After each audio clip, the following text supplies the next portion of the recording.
Okay, guys, so if you saw my last video about me living in transitional, I just wanted to give a few more details on like how I even got in this situation. Since I'm starting my journey of changing my life in 365 days, it's important that you guys get to know me. And I don't know if you went back and looked at all my other videos from when I lived in my car, the videos with me with no glasses when I lived in my car, but basically, let's go. So I grew up in the projects, poor, low income housing. Um, I didn't know it at the time, but I didn't realize how it was impacting me. But very like emotionally abusive and neglectful environment as far as like emotional abuse, um, emotional neglect.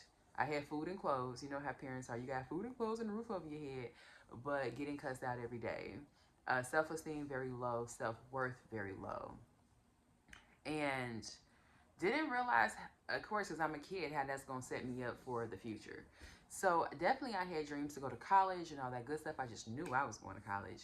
And when I graduated high school, I went off to college, University of Southern Indiana, and I could not survive there. I was pretty good at doing my work. I got a pretty good GPA. It was like a 3 point something, but I messed up because I had dropped too many classes.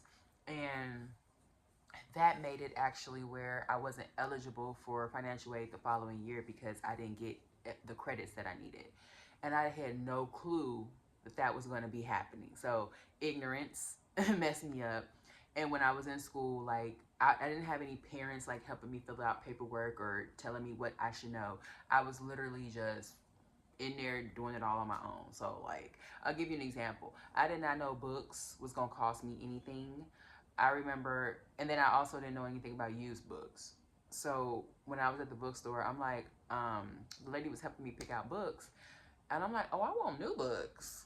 Why do I want used books? I spent like $500 on new books, and again, my financial aid, I didn't have enough to cover books, so literally I had to call my dad like, can I get money for books? And me and him had never had a conversation on like how he would help, so it was just like randomly me calling him. So, of course, it was like a learning lesson. When I had to return home because I didn't have the credits to stay at school, I was devastated. I felt like a loser. I felt like my life was over. I didn't know what I was going to do. That was like something I saw myself being successful, like in college, like having to come home and stay at home with your parents and go to school or whatever. In my brain, that was like a loser. I want to be on campus with everybody else. So, I had to regroup. But me and my mom was like clashing. I'm living with her. We're clashing, clashing, clashing. She's like not helping me through the process. I'm very vulnerable, like having thoughts of unaliving, like, but at the time I'm also beginning to like come to Christ for the first real time. Like I grew up with Christ, but that was the time where it's like I'm buying a Bible, I'm reading my Bible. I'm like, I need help, going out to my car in the middle of the night, praying to God. Just heads up if this video cuts off because my phone storage is low. Your girl is low income, poverty, gay. So it would definitely be a part 2, a part 3, a part 4 until the story is told so that you can be up to date and I can be very transparent as we change our lives this year or make a lot of progress. So anyway, I would go out in the middle of the night and I would pray to God, like, please help me. I don't know what I'm doing. Like, I need help. I joined a church near my home. Me and my sister Liz, we were both in church. I was like, of course, 20 years old at that time. I say about 20. I say about 20. Yeah, I wasn't 21 yet because when I moved out of my mom's house, I turned 21 later. So I lived with my mom. About 20 years old. Came back from school, either 19, 20. Came back from school.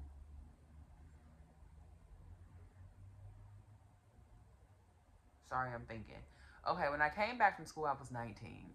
Okay, I'm 19 and I came back from school living with my mom. Um, maybe 20. I don't know. Okay. I know my sister lives, me and her are 3 years apart, and she was graduating high school. So she's like got a baby now, graduating. You know, she's in the real world now, and me and her are both trying to navigate the real world, and it was hard. We weren't really set up for that. We weren't set up. Nobody really prepared either one of us about like life without high school, and now basically it's time for us to fend for ourselves. And so I know at one point she was thinking of dropping out, getting her GED. My mom was actually encouraging her to do that. And I remember sitting on the couch. My mom is like, get your GED, get your GED. You ain't going to be able to do this and do that with that baby, blah, blah, blah. And I'm like, no, do not get your GED. Like, you can graduate. I was like, Liz, it does not get easier, babe. If you are struggling to get your high school diploma now, what are you going to do when you graduate? Because I'm telling you right now, I'm in the real world and it is hard. It's not going to get easier. So just do what you got to do. So she ended up graduating, getting her diploma, and we stayed there with my mom, the new baby, my little sister Destiny, who was probably, well, she was still in she was still a kid at that time. My little sister Destiny, me as a young adult coming back from school, having to live at home with my family now. And it was a tight situation because my mom had downsized, so it was a 3-bedroom, but we got this new baby. My little sister got to have her own room. Where's the mom going to sleep with the baby? And then the grandma and then me. So it was just really crazy, you know, because we are all still like clinging to my mom, like, help. And she's like, So yeah, crazy. I ended up going to school to become a medical assistant because I'm like, I got to, you know, make some money. I went to school to be a medical assistant, became a medical assistant super fast, got hired at my internship. So within the first I would say less than 3 months. It was less than 3 months actually of me working that job. My mom was like, you can move out. And I'm like, again, I'm like, I don't have no money saved. I don't have, like, I'm scared to move out because I'm like, can I afford it? I never lived on my own. Like, what? And literally, I know I wasn't at that job for 3 months because I remember when I had to sign the lease, they were like, you haven't been at this job for 3 months. You're going to get a cosigner. So my mom co-signed for me to get my first apartment. In Indiana, my first studio apartment was only $485. So I lived there for a year, worked my job, and I still wanted to go back to college and work on my degree. So now I started going to campus, Purdue Calumet. Again, I'm gonna fast forward this because my whole point for this whole college thing I'm gonna tell you guys about. Imagine being in the real world working and then trying to go to college full time, still not having guidance, still doing everything on my own. So I'm like, I'm about to go to school full time. And my coworkers is like, really? That's a lot. And I'm like, it is? Okay, I'm gonna do it. I did not know, it's not that I was determined to do it, I did not know what I was doing. So of course, like being at work all day and then racing over in my car to get to the college campus, tired. When am I gonna study? Yeah, this is not like living on campus. I started dropping classes. I got on academic probation. I got off academic probation, and then I was like, what about going to school online? I had saw like Phoenix Online, so I got into Phoenix Online. Still didn't know what I was doing. My first semester at Phoenix Online, I got an A. I had 2 classes, A. I did good. I'm like, woo, I made it through 2 classes, A, got A's. I did great. But then I'm thinking I'm about to rest because class is over, you know, semester or whatever, the 4 weeks or however many weeks is over. I'm like, whew, yeah, made it through. And then like class starts on Monday. I'm like, what? I remember that transition period was not good for me. I did not realize, again, did not know, class was starting the next week for like a new 4 weeks. And I'm like, you don't get a break? Mind you, going to school online at Phoenix is not like being in an actual college. And I didn't really know the difference. So I started class and I'm like, I'm not ready. I was not tapped in. I was exhausted. I did not realize at the time how my mental health was set up where I needed more recovery time. So I'm like, I could barely do this. Even though I went from getting A's out of the first 2 classes, now I'm suffering and I had to drop a class. I drop a class. I'm like, okay, cool. I dropped that class, finished 1 class. Let's keep going. They're like, oh no, ma'am. Because you dropped that class, you owe us $1,000. The game of life. Bing! What? Now at this time in my life, I'm working as a medical assistant, but now I had also got into behavioral health, so I'm doing that part-time where I'm working at a group home or whatever. But my money is tight. Literally, I'm living from paycheck to paycheck. I mean, those jobs, medical assistant, baby, I was making like $13 an hour. Again, when I became a medical assistant, I never inquired about how much they make. this is a kid making all of these decisions. Like, I'm a young adult, but operating like a kid. I never inquired to see how much they make before I went to school and spent all that money to be a medical assistant and literally making $13 an hour. So my second job, it was like $12 an hour, and I just worked there like maybe like on the weekend. Like, I picked up some shifts or whatever, like on the weekend type thing. And that's what I was beginning to like. I was beginning to like the group home setting, and I'm like, okay, this is kind of cool, you know. But I had to leave Phoenix because I'm like, I felt, again, I felt like a loser. I felt like I needed to be in school again. I'm not realizing my mental health. I'm not realizing, like, Joy, you go at your own pace. Don't compare yourself to other people. This is when, like, Facebook is like new, the first several years of Facebook. So I remember like getting on Facebook and being like, oh my God, like seeing everybody from college that I had made friends with the first year that I had went off to college. I'm seeing people move along. I'm beginning to see people like graduate, and it was like so triggering for me. So triggering for me. I felt like such a loser. Um, I felt like such a loser. And I didn't even tell you guys when I first came home from school, I was working at McDonald's, but that's a whole nother story. We just moving along.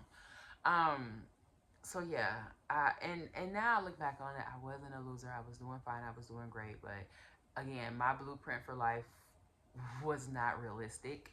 It wasn't real. I don't want to say it wasn't realistic. It wasn't realistic for like the support that I had. It might have been realistic for somebody else, but it wasn't for me. And I think that school, like elementary, middle school, high school, was giving us this blueprint of like everyone's gonna go off to college. But I wasn't having these conversations at home with my mom and my dad. They weren't preparing me, so I just thought that's what we're all gonna do, and not realizing that college is not for everybody. And I don't want to say it wasn't for me, but I just did not have the tools at the time to be successful, and I didn't have the family support to maintain it either. So anyways, and no role models. So, anyways, I left Phoenix University, and then I ended up going to Argosy University. And same thing happened there. I got A's out of my first classes, and then I ended up dropping a class at some point, and I had to pay back the money, and I couldn't move forward until the money was paid back, so I had to leave the school. So now I'm like done with Purdue Calumet. I'm not going back to a college campus because I'm like, I'm working full time. I can't go back to a college campus. Messed up at Phoenix online, messed up at Argosy online, and now I'm just like hopeless, like what to do in my apartment. Now I'm at work. Now I've left medical assisting. I'm completely into behavioral health. I'm having issues with the clients, issues with the staff, not getting along with people, butting heads with everybody. You know, the supervisors are beginning to interview me and ask me questions because of drama that has happened. And now I'm feeling like I'm just the problem. So I'm just like, why am I even here? I'm not helping nobody. Everyone hates me. So one day, after being depressed at home and being frustrated and feeling like, what is the purpose of life? What is the meaning of life? I'm alone. I'm lonely. I quit my job. I literally walk off the job. I walk off the job. I've never walked off a job, knowing that I got rent to pay. When I walked off the job, I knew that I would not be able to pay rent. I knew that I would be forced into something different. And that's what I needed. I needed something different, but I didn't know what. So I'm like, Mom, can I live with you? Because I'm not going to be able to pay rent. And she's like, oh, I guess so. And when I moved in with her, um, that was like the summertime, like let's say it's about June. I moved in with her. I'm like, what am I gonna do? Because I know I cannot stay here for long. And then my dad, who did not raise me, because I got different dads, okay? The one who did not raise me, my biological father, I had his number, so I texted him. I said, can I move with you? Like, can I come to California and live with you? And he said, sure. And I said, yes, that's my plan this summer. I got a job at Macy's, began saving up some money so that I could have some money in my pocket when I moved to California. Me and him kept in contact throughout the summer. Um, and then by the time August/September came, I moved to California. And that was when I was I was about 25 or 26 years old. And at that time, um, and yeah, I came out to California with no plan and just looking to start completely fresh. And yeah, we're gonna end this video here. So the next video would be me in California and what I did and how it happened and how it took off, because when I moved here I was 26 and now I am 38. So what have I been doing this whole time? Anyway, stay tuned for the next.